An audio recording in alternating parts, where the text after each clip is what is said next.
Hey guys, what's up? Welcome back to the channel. It's Cynicalex, and today I've updated the squad battle guide with all new visuals and all new representation of the teams that I think are either the best entry-level teams or the best high-end level teams to complete squad battle each week.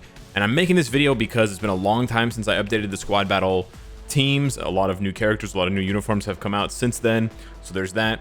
On top of that, there's just so many good characters now that are transcended. You know, like we had Moon Knight, but then we had Moonstone, Valkyrie, X-23. We're going to be getting Jessica Jones. There's a lot of really popular characters getting transcended, so I'm going to help you guys get the most out of your roster so that maybe you don't have to invest in new characters to get 800k in squad battle, but you'll have the tools you need to understand how to build for different, you know, leagues of squad battle, because we go from minor league all the way up to Vibranium. A lot of the restrictions do sort of shuffle around a little bit, but there are minor differences to each one of them, so I want to highlight that for you guys. And then I also want to give you guys some general pointers for squad battle that are really important. The biggest one, and the one that I see people making the mistake of a lot, basically the most, is the thing that I wrote down here at the bottom. So this needs to be said right at the beginning. For any squad battle content that you want to do at any level, your character that's doing damage must be level 70. It is not something that you can sort of, I mean, maybe, I haven't tested every single character, but maybe there's some characters that can get away with it, but it's a very, very, very, very, very short list. For almost all characters, they don't need to be tier 3, they don't need to be maxed out, they don't need to have a CTP, but they have to be level 70. So if you're going in and you're getting like 500k, you can get about 500k in the first 2 rounds of squad battle because there's no penalty at that point. But once you get to that third battle, that third round of squad battle, you're absolutely going to need to bring a character that's level 70. And if they're not level 70, they're going to do very low damage, and you're probably never going to make it to 800k. The reason why I'm talking about 800k, of course, is because when you press that little present there, it tells you what the rewards are. You want to aim for 800k on every single day, right? That's what's probably going to get you ranked up. You don't really have to go too much higher than 800k, and you'll still be able to promote yourself to at least, honestly, gold or platinum. You really don't need to be getting millions of points. You'll hear some players getting millions, 5 million, 6 million, 7 million with a particular team. Sure, those are like the higher end players, the veterans, the whales. You don't need to do that, right? As long as you are in the top 20, that's all you need to do. That's how the ranking works. If you're in the top 20, you can see they are promoted above top 20%, and the squad battle leagues are only 100 players deep. It's 99 players plus you, so it's not like you're going to be facing me. You know, the chances are you're going to not be facing me, right? Because there's hundreds of thousands of players, and you're only getting paired with 99 other players. There's tons of different leagues. Like even if you're in Silver League, there could be 500 different Silver Leagues with 5,000 players, for example.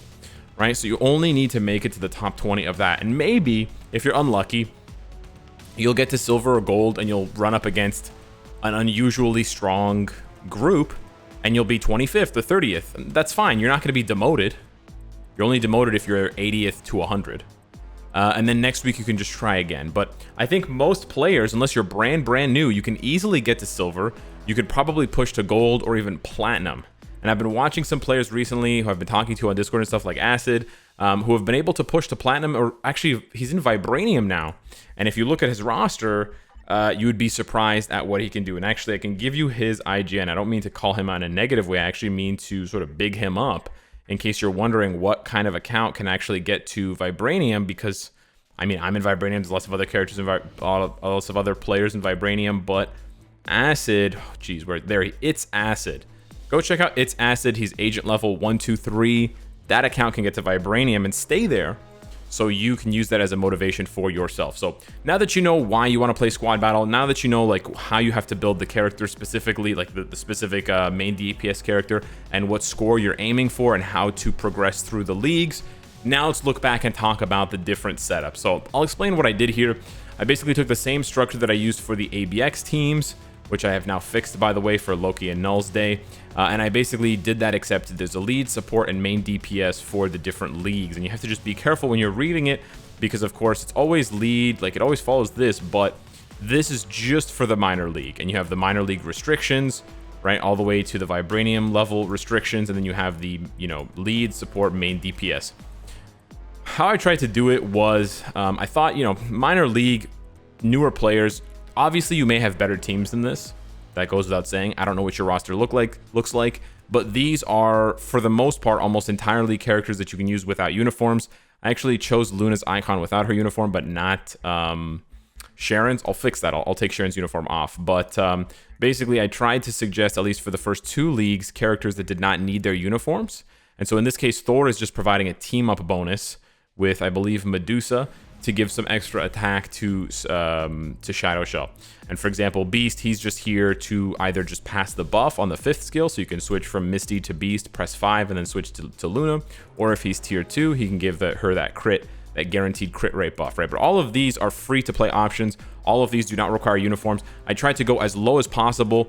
Obviously, the lower you go in terms of, you know, output, in terms of damage, whatever, the higher you're going to have to build the character. So you're going to have to decide. There's sort of like a breaking point. It's not really worth it to give Scorpion a CTP, right? To get 800k to get to bronze, or to get from bronze to silver.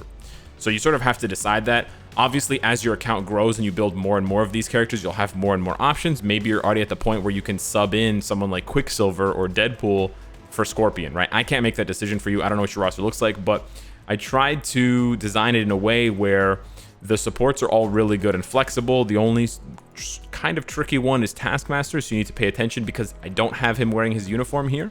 So you're going to need to pay attention to the Weapon Master passive, because that's all he's doing is giving Moon Knight, who has the Weapon Master ability, guaranteed crit rate and ignore dodge. But if you have his uniform, of course, you can put anyone here. But yeah, I tried to be as flexible and forgiving as possible here for the first 2 leagues, because I imagine that if you still have never touched Squad Battle, for example, and you're a newer player, you're not going to have these characters. But for the last 3, for Gold, Platinum, and Vibranium, these are the absolute, I think these are the absolute best teams. I know for sure Vibranium, these are the absolute best teams. So don't feel bad if you don't have all of these characters, especially some of the more expensive ones who are very niche, like Victorious Doctor Doom and Cosmic Ghost Rider. There's a good chance you've dodged all 3 of these characters, so to speak. Like, you just have like a 5-star Victorious to finish the epic quest, but you never took her further than that. So you may struggle. Universal Villain Human is probably the most difficult squad battle day of all in any of the leagues. So you may struggle there to use like Anti-Man. Honestly, Anti-Man's probably the cheapest. Believe it or not, if you're not going to invest crystals, Anti-Man's probably the cheapest option here. Cosmic Ghost Rider is better than Molecule Man as well, which is a bit of a bummer to say out loud, but it's true. So yeah, but besides that, I just aimed for the best possible teams. You can obviously use different teams. You can obviously downgrade. You know, you probably don't need a tier 3 Ghost Rider if you just want to get 800k. With a tier 3 Ghost, for a tier 2 Ghost Rider, you can get 800k. If you have a tier 3 Ghost Rider with a Rage or a Judgment, maybe you can hit 6-7 million. Again, it's up to you. It depends what you want, but the best teams and the ones to aim for are in the bottom bracket. In the top bracket, I just aimed for something that's much more budget friendly and something that's also going to be good for other content, because it's tough to recommend certain characters who you're not really going to use for anything else, sort of like a Cosmic Ghost Rider, like some of these guys, right? If you're not going to, if you don't care about ABX, for example, you're probably never going to build up Baron Zemo and these 2 guys. So, it's a bit tougher. So I try to be more flexible over here. Like, for example, Speed Mail. Are there better Speed Mails than Scarlet Spider? Sure. His uniform, it may or may not be necessary depending on what you really want him there for, but he's a really good character for Shadowland, for one-shotting World Boss, for supporting other Spider-Verse characters and supporting himself. He gives himself buffs. So that's why I chose him to be here for the Silver League. So that's basically how it goes. You have to follow the restrictions. So the restrictions are all here, and they're just organized from whatever. I think it's like top left to bottom right. And you just have to follow these restrictions. These restrictions have never changed in a year, which is kind of funny. I hope that they would change them. They don't have to change them all necessarily, but if they changed maybe the gold, platinum, and vibranium restrictions, or if they changed the platinum and vibranium restrictions only, I think that would be fine. So players, if they didn't want to deal with rotating restrictions, they could just purposely stay in gold league. Like, they could climb up to gold and then stop. And then if they wanted more of a challenge, they could climb up to platinum or vibranium. I honestly think the squad battle should change every month or every 2 months, but that's up to the devs, and I don't necessarily speak for all players when I say that. I just say that as a player who wants to use more of my roster. I do still like squad battle, to be honest. It hasn't gotten boring a year later, but I do think the game mode does need a bit of a tune-up. I do think that the first 2 rounds are pretty tedious, and it's really just that 3rd round against Surtur where things get more exciting because he moves around, he stuns you, he does AoE attacks, and he really reduces your score if you get hit too many times by him, so there is a very real penalty. The first 2 rounds are just really straightforward and almost like snooze-inducing. They're pretty boring, so if the devs could introduce a way for us to sort of fast forward through those first 2 rounds, or possibly reduce, like condense those 2 rounds of 90 seconds into one 90-second round, so you just have like a round 1 and a round 2, that could really go a long way to reducing a lot of the grind. But hopefully this guide will help you out. Obviously, you know, you're welcome to make your own copy. You can't take this copy. I still get emails to this day asking for admin privileges, but you can always click File, Download, and then you can download it, or you can click File, Make a copy, and you can take it for yourself, and that goes for any other sheets on this list. And then you can edit it with the characters that you have and the builds that you have. But yeah, keep in mind, like I said before at the beginning of the video, the main DPS has to be level 70 or higher, like, or tier 3 or awakened, whatever. They can't be under level 70. And, you know, you may need to give them some Urus. You may need to give them a little bit of a build in order to push 800k. Some of them, like Luna, Sharon Rogers, it's gonna be a lot easier for them to hit 800k. Some of these characters, maybe like Scream or Scarlet Spider, might be a lot harder for them to hit 800k depending on the build that you give them. So yeah, also keep that in mind. And if you have some suggestions for maybe some great characters that I missed that are budget friendly, and in this one here, I'm not too worried about the bottom row because I went for the absolute best top tier teams and the most expensive builds.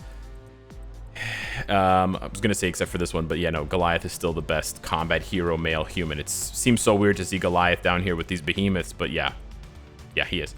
But yeah, if you have any suggestions for this one up here, this one is a little bit more difficult for me to build because it's just hard to imagine, you know, characters without uniforms who are still good enough for squad battle in these different categories, despite the restrictions being fairly loose and fairly wide, you know, in scope. So yeah, hit me up in the comments down below. Let me know what you think of that. Hopefully the devs will spice up squad battle a little bit for us. I think the rewards in squad battle are excellent. So really now it's just the difficulty, the challenge, the convenience of the game mode and things like that needs to be sort of tuned up. But I definitely think they can do that in an update or two, and it wouldn't take too much time. So yeah, let me know what you think down below. Thanks so much for watching, and I'll see you in the next one. Take care.